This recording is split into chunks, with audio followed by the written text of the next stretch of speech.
What are you staring at? You make me break. I'm due for a side-sack event. You're dancing on the fault line. Hey, what is your problem, pal? I got no beef with you.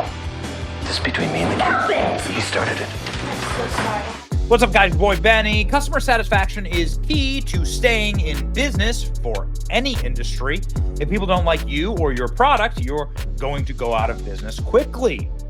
The same forces apply if you're in politics. If people don't like results that you are delivering, the chances of you staying in office, whether you're a dog catcher or whether you're president of the United States, is very, very low. So what does the satisfaction with the United States say about Kamala Harris and Joe Biden's regime? This, according to Gallup, one of the best pollsters in the world.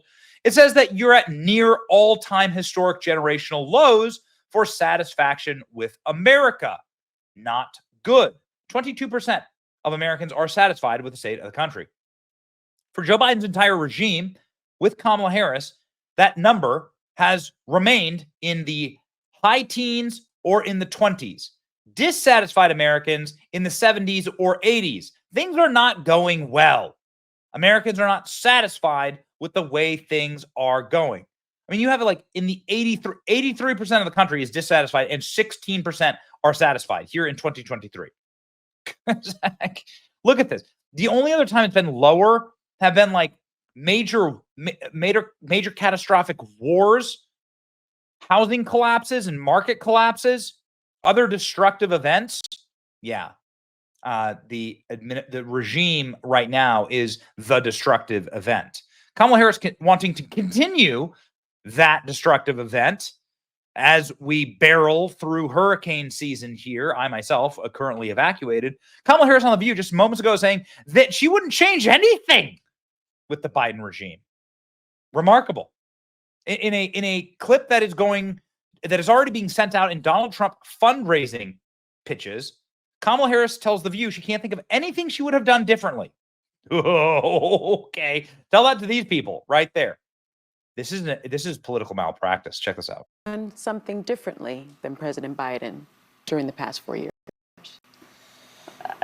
There is not a thing that comes to mind in terms of, and I've been a part of most of the decisions that have had impact. Yeah. The work that we have done, for example, capping the cost of insulin at $35 a month for our seniors is something I care deeply about allowing Medicare to negotiate drug prices. Yes.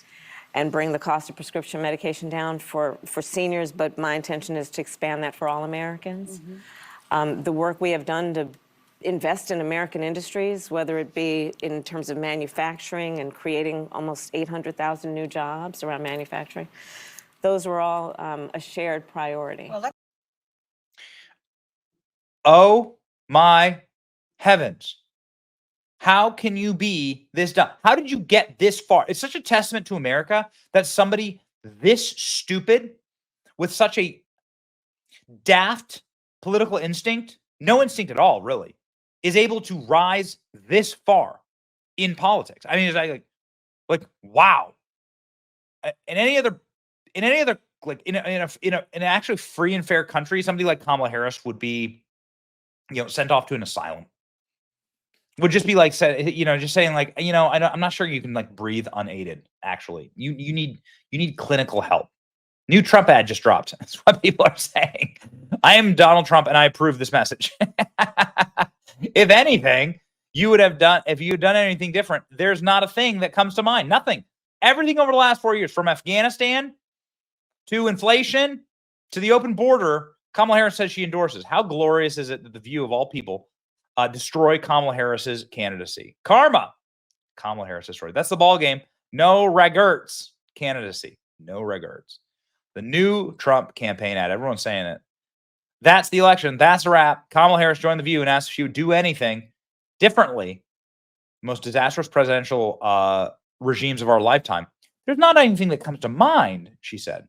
And in one clip, Kamala Harris just blew up a multi-billion-dollar Democrat machine operation to gaslight the public into believing that the vice president is not the co-pilot for the administration, Her handlers gave her one job. She was too incompetent to pull it off on The View of all places.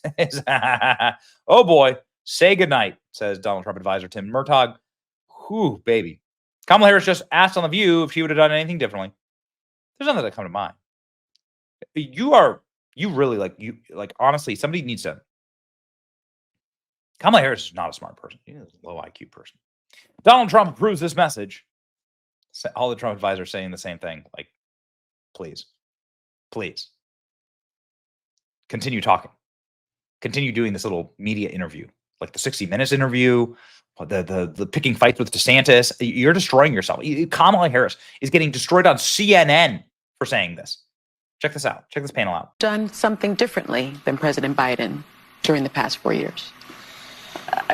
There is not a thing that comes to mind. Molly, what do you make of that? I'm surprised, frankly, that she doesn't have more to say about this, given that she and her campaign know that this is one of the main questions that voters have about her.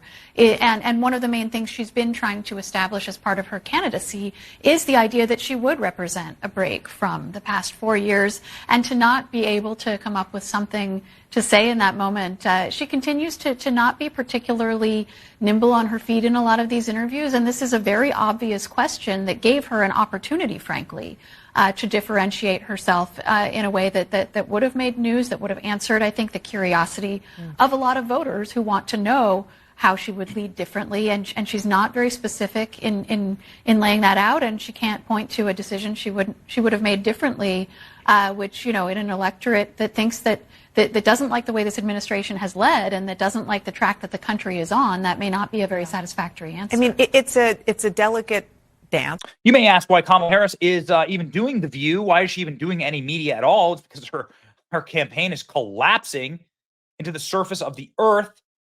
Her campaign suffering political devastation, as cruel as the hurricane devastation that is currently happening to our fellow Americans here. Pray for Florida, pray for North Carolina and those affected. Ladies and gentlemen, this, though, if you think is the end of what happened on The View, no, it gets so much worse. Kamala Harris talking about how she got Joe Biden to leave the presidency and hand it over to what is going to be a sure loser, Kamala. So you get this phone call, and I guess you can tell who's calling, and what does he say? So I'll set the scene for you. Okay. So it was a Sunday, and our family, my niece, her husband, and their 2 daughters were staying with us. And I had promised them that Sunday Auntie was going to make pancakes and bacon, and we were going to have a really...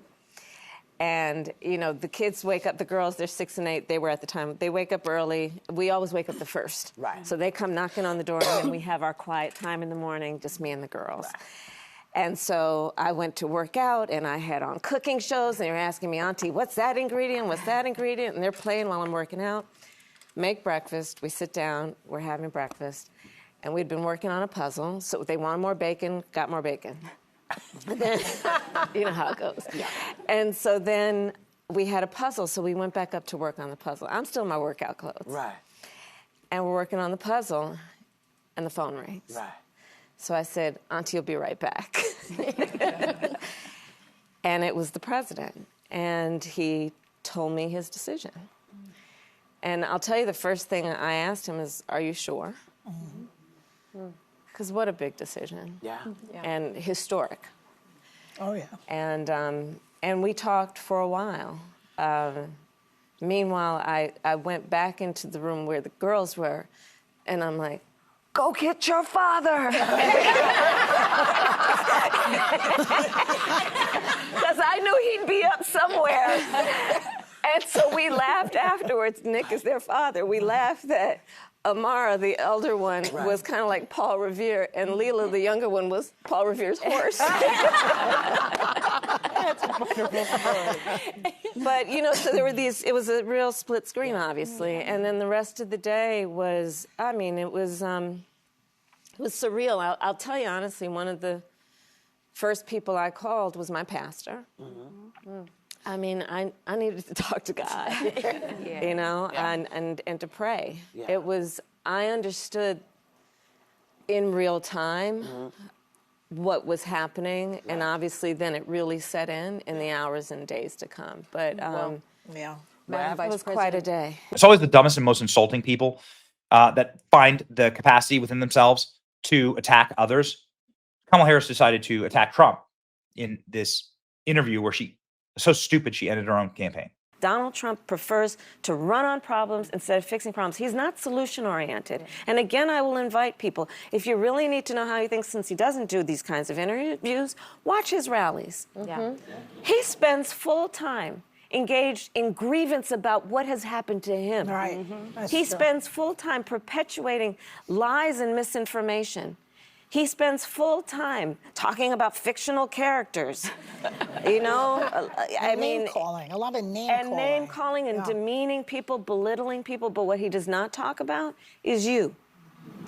He does not talk about what you need. He does not talk about what your parents need, what your children's need. That's not what he talks about. He doesn't talk about your child's needs. He talks about his needs. Right. And I think, again, back to the point, in this election, people are ready for a new generation of leadership that's about fixing problems. Ladies and gentlemen, at time of recording, Donald Trump did just send out a email with that clip of Kamala Harris in it. And so it's glorious. We literally spoke it into existence. We're going to win. It's your boy Benny. Like, share, and subscribe. See ya.